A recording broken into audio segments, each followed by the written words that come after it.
Welcome to What the F is Going On in Latin America and the Caribbean, a popular resistance broadcast of hot news out of the region.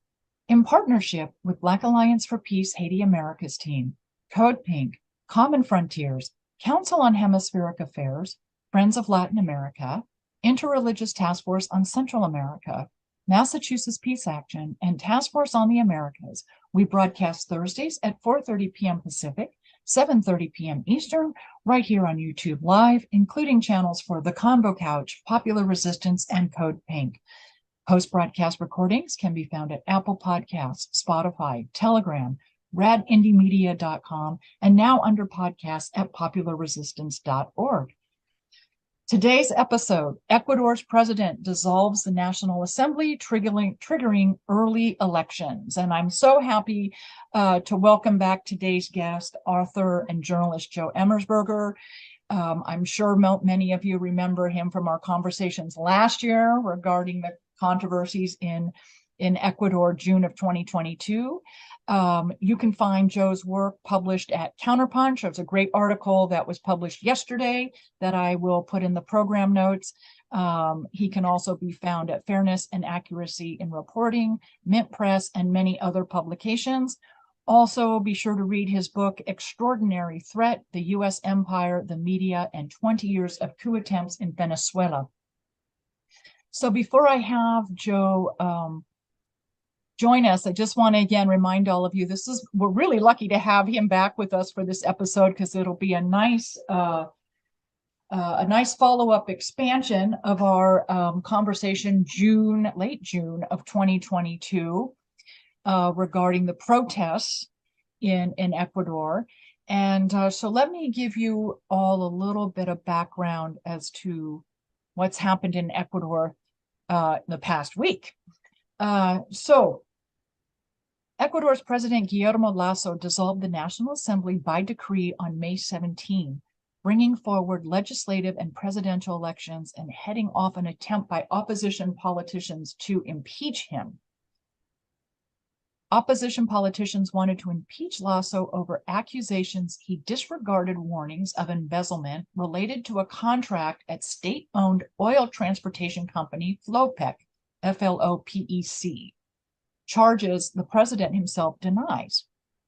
A majority of lawmakers had backed a resolution accusing Lasso of allowing the corrupt contract to continue after his taking office in 2021, although a congressional oversight committee, which heard testimony from opposition lawmakers, officials, and Lasso's attorney, said in its report it did not recommend impeachment. Lasso says the impeachment process, the first against an Ecuadorian president in decades, is politically motivated and has sparked a grave crisis that has threatened democracy. The dissolution was necessary, he claims. Citing the crisis and inability to govern, Lasso invoked the Constitution's so-called two-way death, muerte cruzada, which we talked about a bit last year with Joe. So this provision, which allows the president to call elections for both his post and the National Assembly under certain conditions, including if actions by the legislature are blocking the functioning of government. According to the Constitution, Lasso will now remain in office and rule by decree. And so it's this circumstance that we've asked Joe to come back and talk to us about. So welcome, Joe. Really, I'm so pleased that you had time to talk with us today. Oh, thank you very much. I'm glad to be back with you. So where should we pick up this conversation? Because it really is a continuation of what we saw happening May, June in Ecuador of last year. The demands specifically by the indigenous community, which in fact we had talked about, have had the power to remove presidents 2 or 3 times before in Ecuador. Yeah. And now we have a president who, under threat of impeachment, has dissolved the executive and legislative branches of his government. Yeah, the Muerte Cruzada came in with the new constitution of Ecuador in 2008, and it's to prevent it was meant to prevent the political instability that happened in the past. They went through like 7 or 8 presidents in 10 years, over a 10-year period in the 90s and early 2000s. And like you said, presidents were thrown out with street protests. So this was a mechanism that was brought in to say, okay, look, if there's uh, the Congress wants to get rid of the president, or the president wants to disregard Congress, there should be a way to say, okay, you know what, go to the voters, let them decide your fate, you know. And this was supposed to head off that kind of instability. And I think while Correa was in office, probably was a factor in preventing and keep, because he was in office for 10 years, was unprecedented. He had a 10 years in office and achieved a lot, reduced homicide rate by 2/3, um, reduced poverty by almost half. And then what happened was when Lenin Moreno came in 2017, he ran as a Correa loyalist, but Mhm. he immediately transformed into like a copy of Lasso. He basically implemented Lasso's political platform has really been underway since 2017. We should think of Lasso's presidency like Moreno's second term. It's the same thing. Oh. And with that, under first 2 years of Moreno, what he did is he stacked the judiciary and um, the electoral authorities and the all kinds of regulators. He did it in a very unconstitutional way. He handpicked a body that acted as if it were a constituent assembly elected by everybody, elected by voters, and it made these sweeping changes. So that's one concern about Lasso's being able to rule by decree now for a little while, is because all the authorities are stacked more or less in his favor. So because according to Article 148 that he invoked, he's allowed to issue only decrees of emergency nature for economic reasons, right? And the Oh. Constitutional Court is supposed to approve them. But the problem is the Constitutional Court is a very pro-business court. It was illegally fired and replaced in 2018. It's been stacked with very pro-business, pro-corporate people, so that nobody believes it's going to be a real check on his ability to ram through all kinds of right-wing uh, decrees, gutting labor laws, giving tax giveaways, privatization, all sorts of nasty things that he can do in the little time that remains. I mean, the first round of the elections are supposed to happen before August 20th. So there's a short window, but still, given the way the whole apparatus, the state apparatus, has been stacked over the last several years, it gives him a lot of extra power in this short time, right, to do a lot of nasty Oh things. yeah, he could. I mean, he could essentially. He Yeah. basically has like almost 90 days to kind of put in Mhm. a really strong, Mhm. complete neoliberal model Oh of yeah, yeah. He's got privatization a of natural. Oh, I'm oh, sorry. Go ahead. yeah. He's got a lot of leeway now with the court that's supposed to be the only check on him is one that was it's been a it was legally brought into existence. That the other court was fired and replaced, right? So he has these stacked regulatory apparatus. And the other concerns too, what's he going to do with are there going to be dirty tricks in terms of the elections? What are the what's going to happen there? Although it looks like the one thing to stress is that the right wing in general did not want this to happen.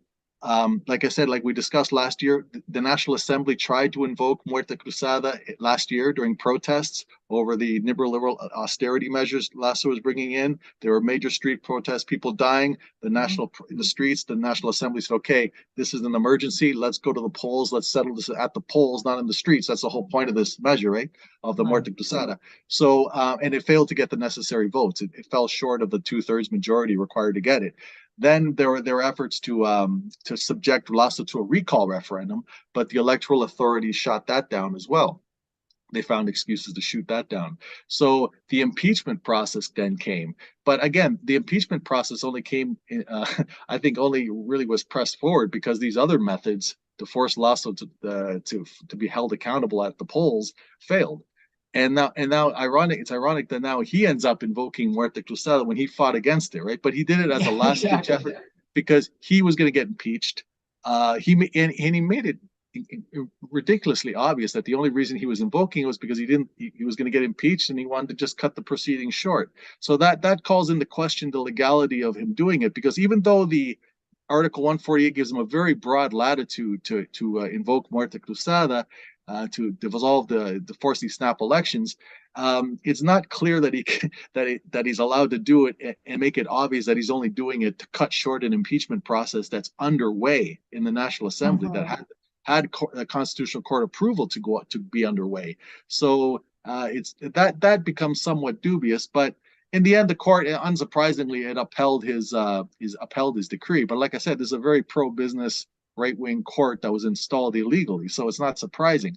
On the other hand, I honestly I think compared to what I just mentioned, compared to the fact that a constitutional court was fired and replaced, this unconstitutionality of his decree is, in my opinion, not as big a deal as what we've already seen. You know, we've seen uh, uh, political opponents exiled, thrown into jail. Correa disqualified from running. You know, during the election in 2021, we had the attorney general openly put on this big show with Colombia's prosecutor, accusing one of the major candidate of being financed by the ELN rebels in Colombia. Oh, And right. yeah, Yeah. and Andres Arauz he's gone to Colombia and he's pursuing legal action against that prosecutor now.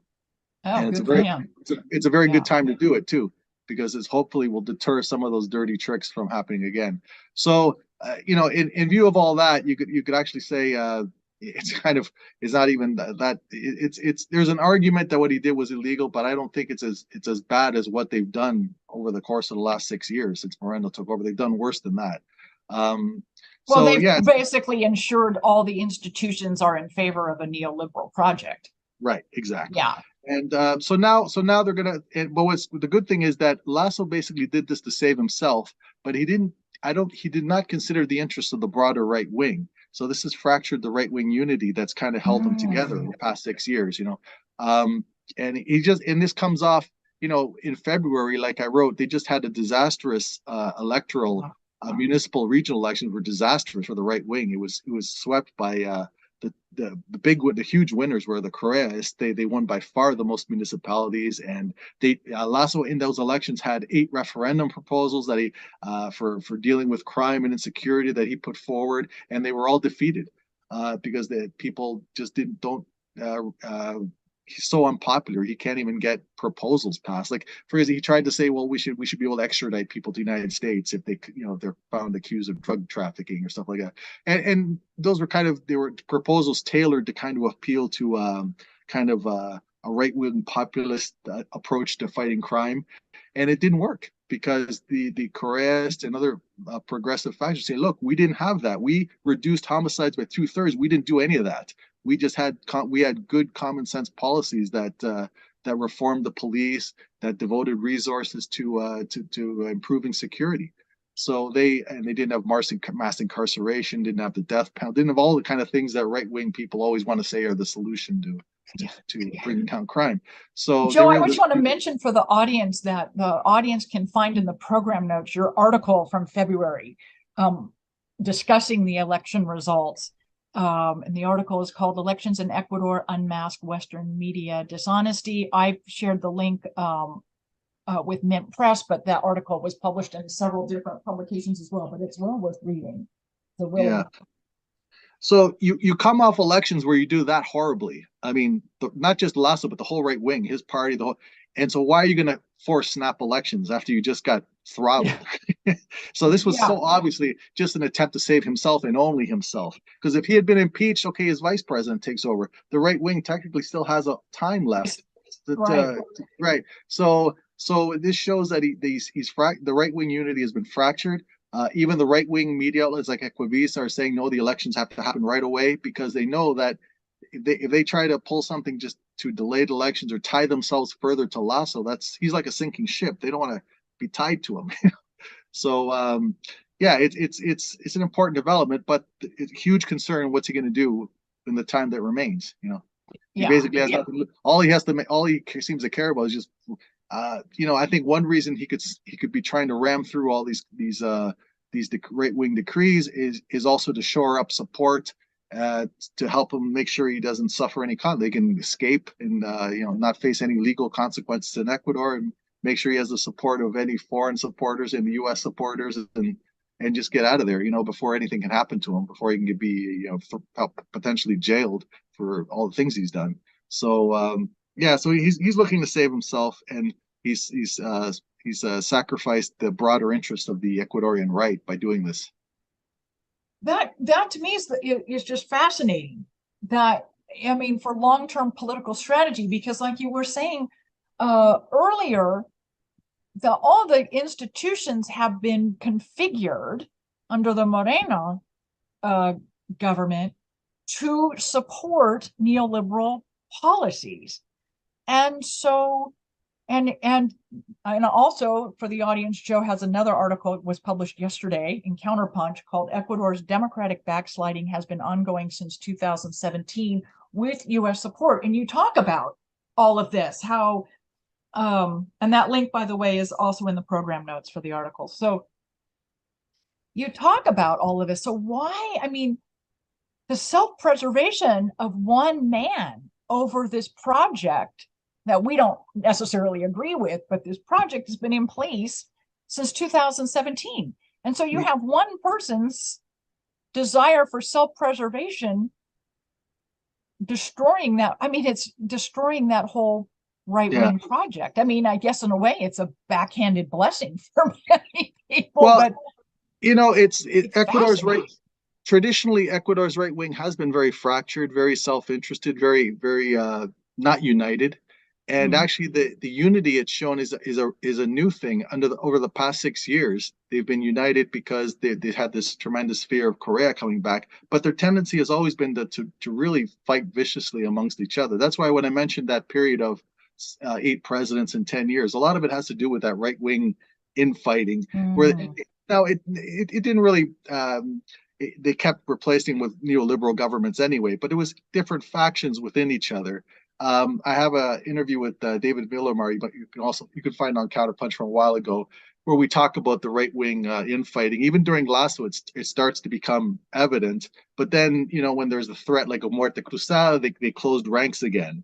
But this time they weren't able to close ranks. This time Lasso just decided to just make this decision and basically screw up the rest of the right Ecuadorian right. So it's gonna be tough for them now. They like I said, they just got throttled in elections in February, and now they're gonna go to snap elections. So it's gonna be very tough for them. And but on the other hand, like we've been saying, Lasso has all these powers that he can use to do a lot of nasty things, and try to tie it in another government's hands if he can. So there's another conversation about what if the Koreans get back in power, what are they going to have to do to undo all this now? And one idea that's been floated by Korea and by even Andres Arauz a bit when his candidacy in 2021 was the idea of electing another constituent assembly, like they did in 2008, where you elect people, an assembly that has powers to rewrite, to modify the Constitution, and it has in the transitionary period. There's a lot of other powers it has, where it could reorder the judiciary and the electoral authorities, so it can undo a lot of the damage that's been done by the previous governments. So that's one way. That's one way they could proceed. But in creating a situation that has to be undone means that the progressive project, should it and its people come back to power, is going to have a delay in initiating its vision. Well, there's things that I'm sorry. They're going to have to do both at once, in my opinion, because that's what they did in 2008. They didn't just when they started, they immediately started doing things. They implementing progressive policies at the same time. They also reordered the whole constitution. This time won't be as bad, because in spite of everything, they still have the same constitution they had from 2008, right? So they probably won't have to be as drastic an overhaul. But I know that idea has been floated, that some of the irregularities and illegal appointments, it's just been a nightmare. So that's one option they're going to have to do to undo some of the damage. Now they can't focus only on that, as you say. They have to address the immediate problems. They have to address them quickly. If they get into power, they have to show immediate improvement in living conditions to have the because to prevail like you have to have elections for a constituent assembly. If you want to win those elections, You have to be showing. You have to be showing something. You better be showing that you're doing something other than just say vote for us. So yeah, they're gonna have to do a lot. There's gonna be a challenge, but I think they can do. I mean, they've done it before, and I think they can get back into power. And they have.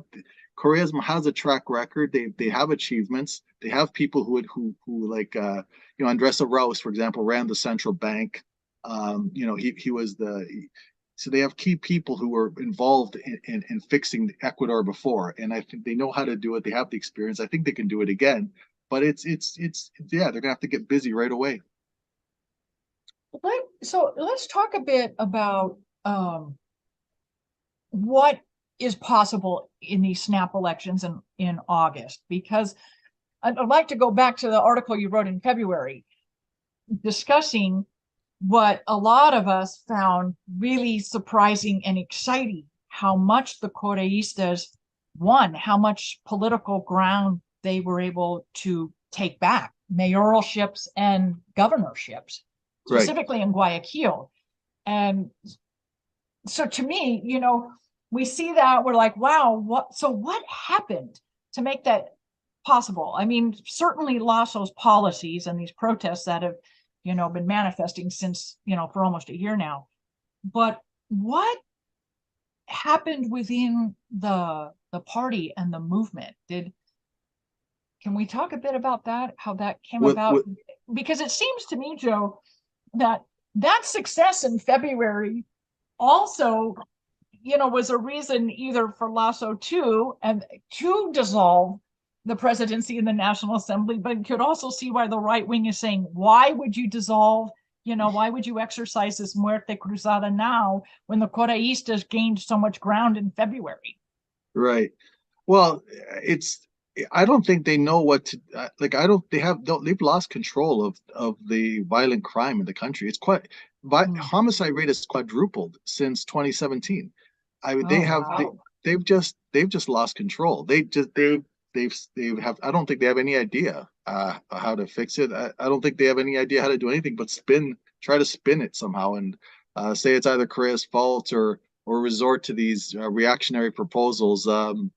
Like for instance, saying we gotta give people more guns. It's one of just one of the solutions they have. In fact, one of the candidates they've put forward for one of the right wing parties, the party that used to have so much power in the coast, the Social Cristianos, the guys who used to run the coast pretty much, Guayaquil. They had the municipality of Guayaquil like for decades. The candidate they just put forward is this unknown guy. I forget his name. But he's a mercenary who fought in Ukraine, he fought in Syria, and that's his big thing. Hey, I know how to use guns. I'm gonna fix it. I'm gonna shoot them all. I'm gonna kill them all. Literally, that's that's what they're resorting to. So it's scary because that they don't have no idea what to do, and the only solutions they come up with are just horrific. So so that's what's really going on. I think that's really taken over everything. Is when you have people, they're just horrified to, and that's to go along because it correlates with, of course, an increase in poverty and everything else, but the insecurity in the country, which of course actually also affects the economy. How do affects all everything. So that's I think the thing that helps Correísmo is that this is happening, but also that people remember how safe Ecuador was, how safe it became. There was a 2/3 reduction. So it wasn't just like Ecuador was safe, but it had always been safe. It wasn't actually very safe when Correa first took office, because if you have a 2/3 of reduction in homicide rate, obviously you have a lot to reduce still, right?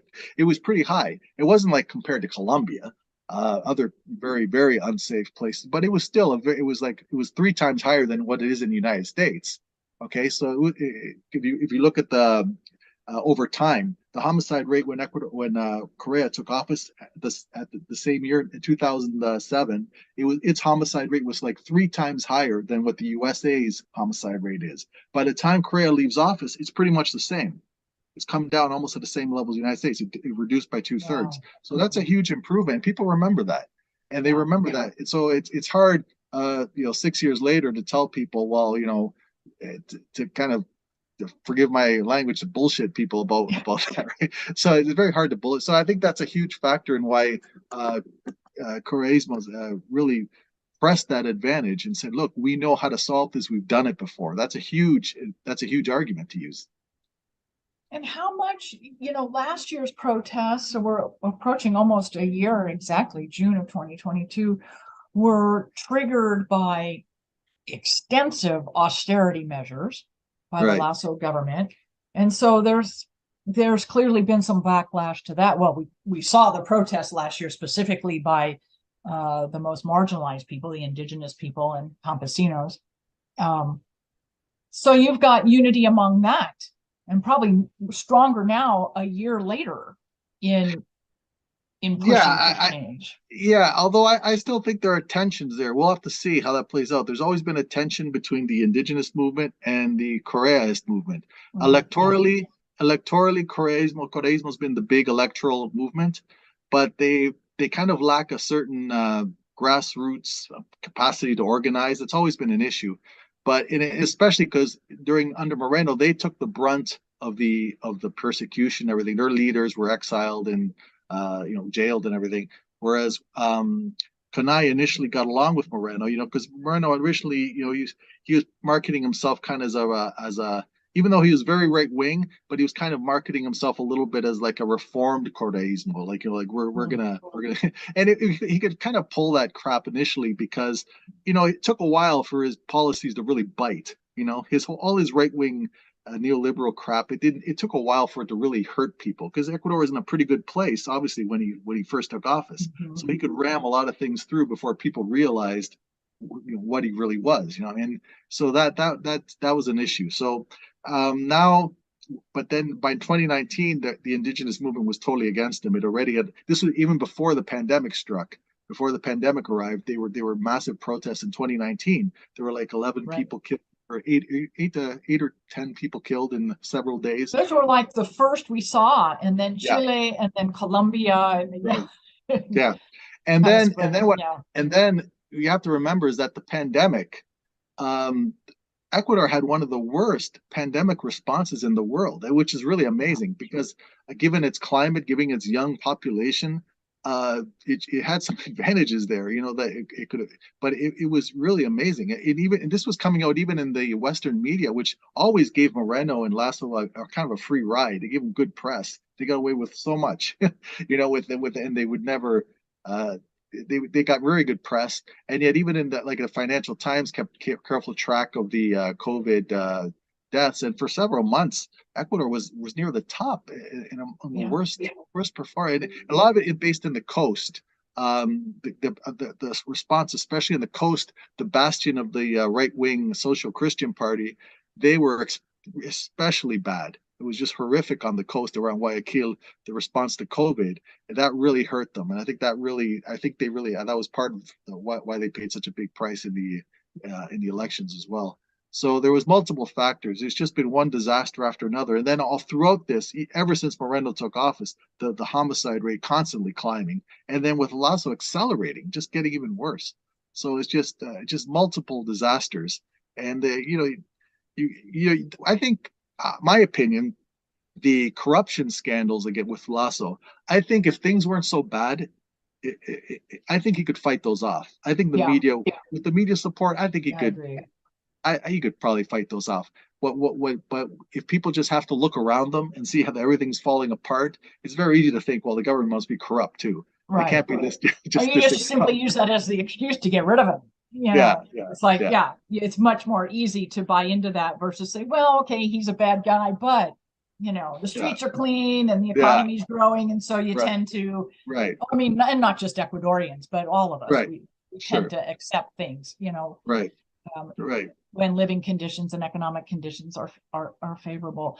If we could go back, I just want to mention for the audience regarding Ecuador during COVID, we were able to do a WTF episode with Guillermo, who is Correa's former foreign minister, and we talked.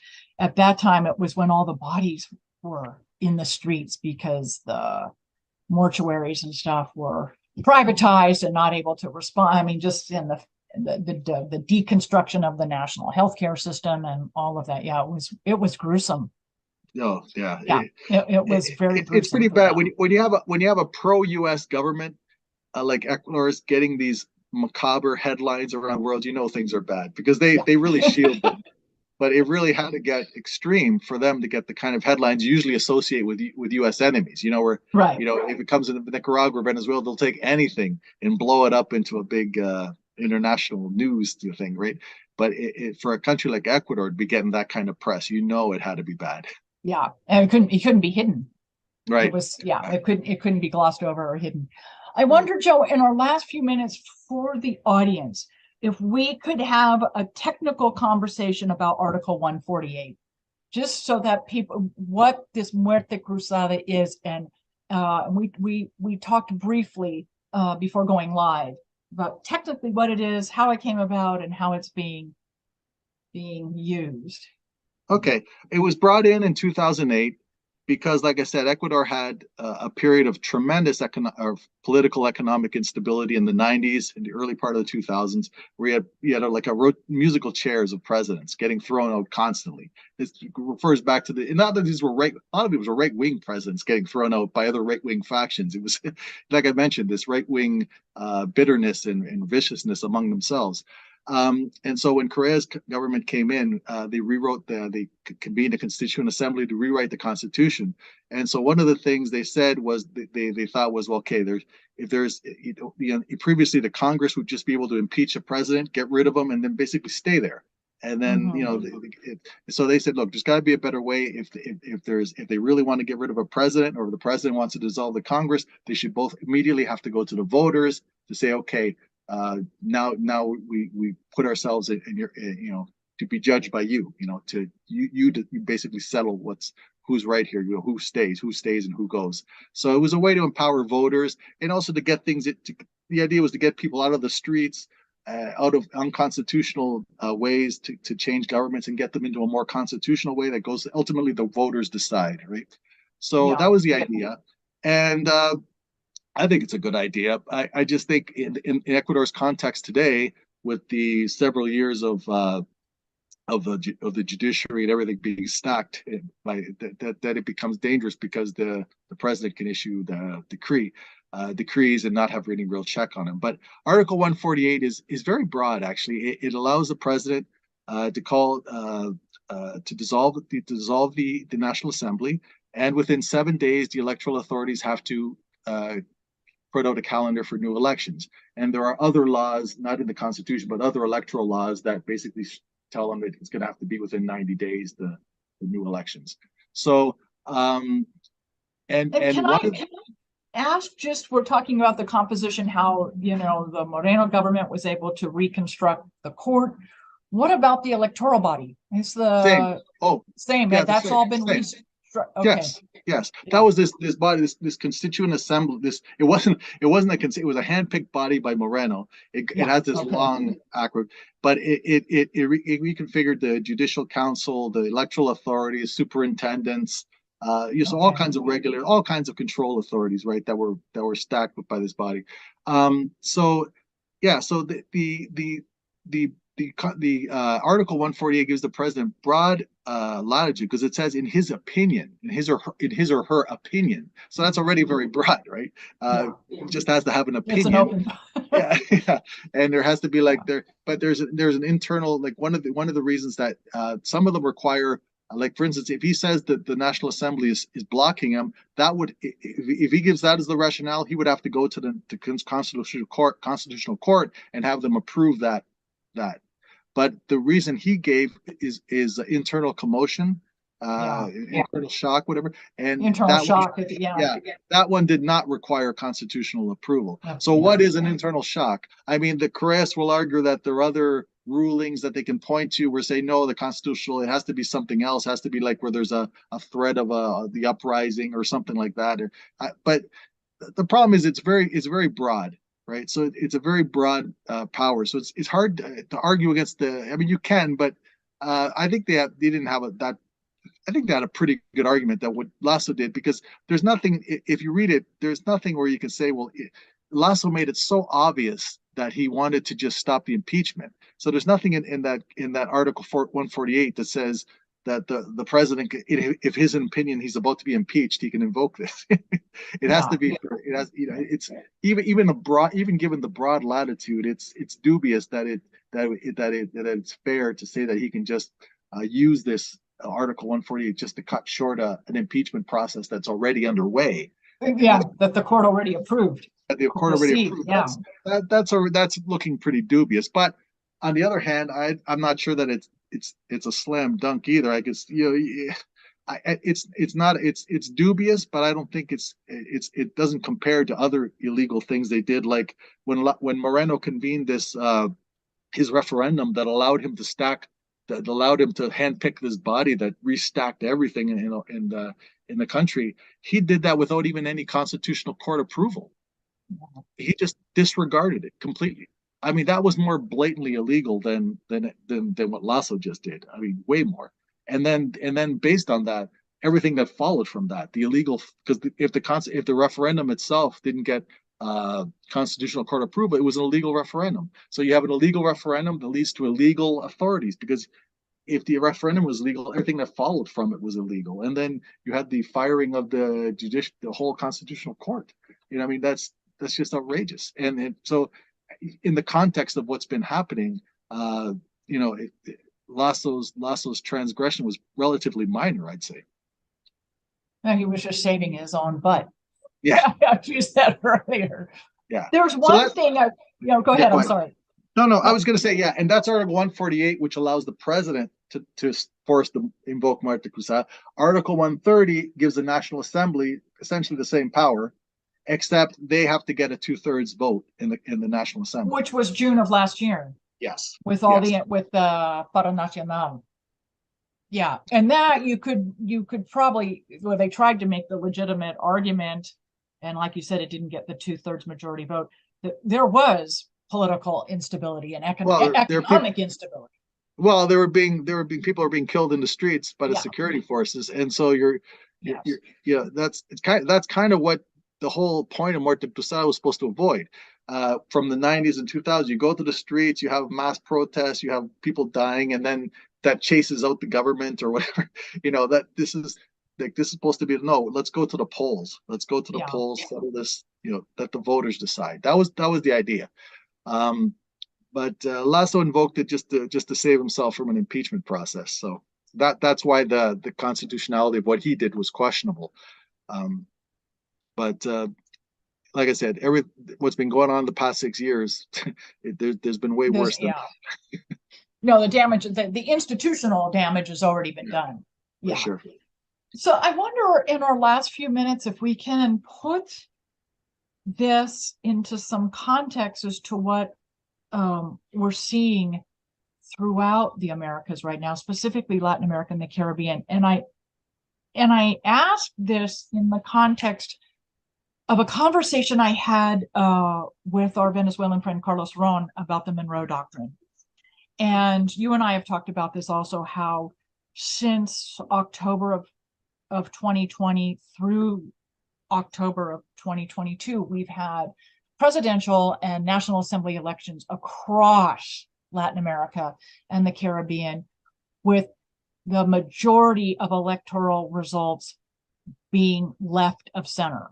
And it's a spectrum. It's social democrat to revolutionary left, but a huge shift in the political landscape south of the US border. And I was saying in that conversation that I thought this was, really, really exciting, and that the end of the Monroe Doctrine is people in the southern part of the hemisphere are, liberating themselves from US hegemony.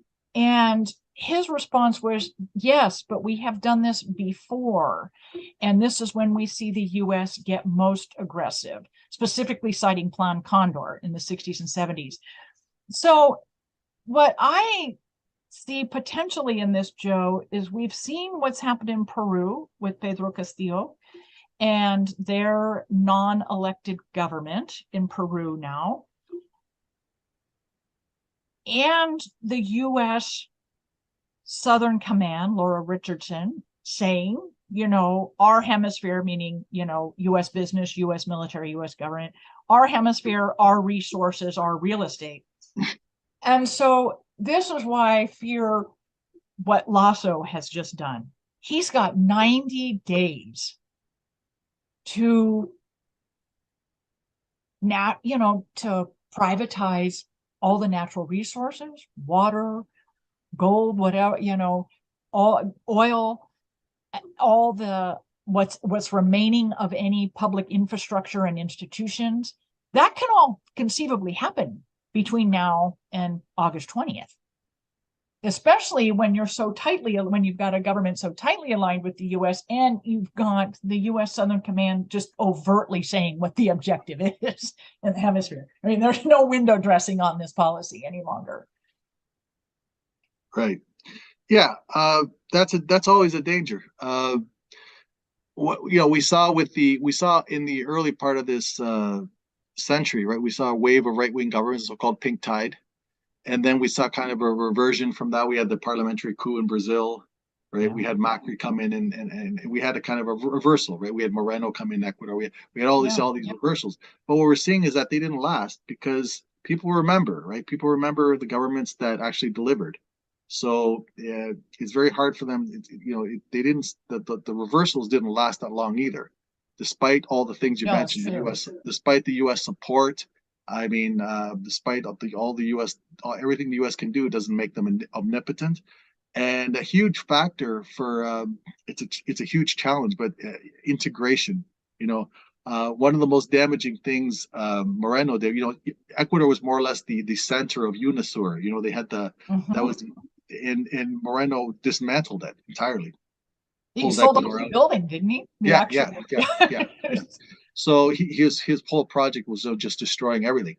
But here we are, and it's on the cusp of coming back again. The Caressa coming back again with this idea of integration, with this idea of looking to China to help them with unifying and diversifying away from the United States, getting independent of the U.S. financial system. Andrés Arauz, the candidate for in 2021 for Correismo, he had a very, very fascinating chat with Ben Norton about the global the U.S. dollar, but the U.S. financial system and how countries are thinking of creative ways to break away from it and to break away from this arbitrary power the United States has to sanction everybody. Right. So people are very aware of what the solutions that are potentially out there to get around that. So that's going to be huge. So it's like what you're saying is quite right. It's a dangerous situation that they're in because of U.S. power, but U.S. power is not omnipotent. There are solutions. They have. If they were omnipotent, they wouldn't even have. None of this would be happening. I mean, guys like Lasso would just be replaced with somebody else just like him. It would be no problem, right?